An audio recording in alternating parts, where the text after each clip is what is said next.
I have about 5 minutes before I have to go somewhere, so let's talk about additional paid-in capital and common stock issuances. My qualifications, I'm a CPA, and I teach accounting. Let's talk about it.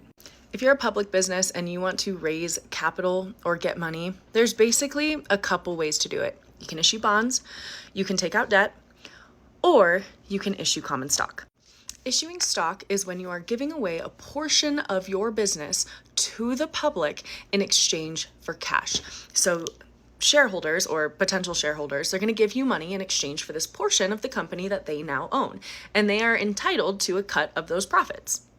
So what does the journal entry look like? So anytime we have a journal entry, at least 2 accounts are going to be impacted. And if we want to kind of update our balance sheet to reflect the transaction that just happened, we're going to need to show an increase in cash, and then we're also going to show this increase in the issuance of common stock. So if we're thinking about our accounting equation, assets equals liabilities plus equity. Assets has gone up, equity has also gone up. So that is what has happened. When we increase cash, we're going to debit cash. When we increase equity, we're going to credit equity. So we're going to see a debit to cash and a credit to common stock.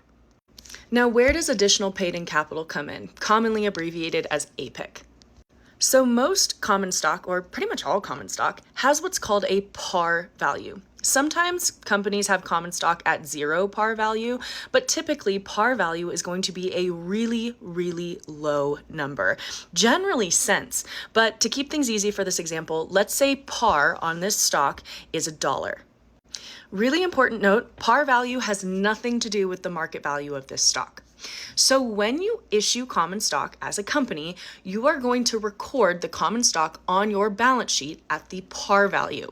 Now, because the par value is really small and not related to the market value, anything you get paid in excess of par is going to be recorded as APIC. APIC is also an equity account, so that's going to go up with a credit. So if we issue, let's say 10 shares of $1 par common stock for $10 a share. How much cash did we get? $10 times 10, we got $100 in cash. Common stock gets issued at its par value, so common stock goes onto our balance sheet at 10 times the $1 par value, so 10 for common stock. Anything paid in excess of par goes to APIC, so that remaining $90 that we need to make our journal entry balance, that gets recorded to APIC. So that's the basic entry for common stock. Let me know if you have any more questions.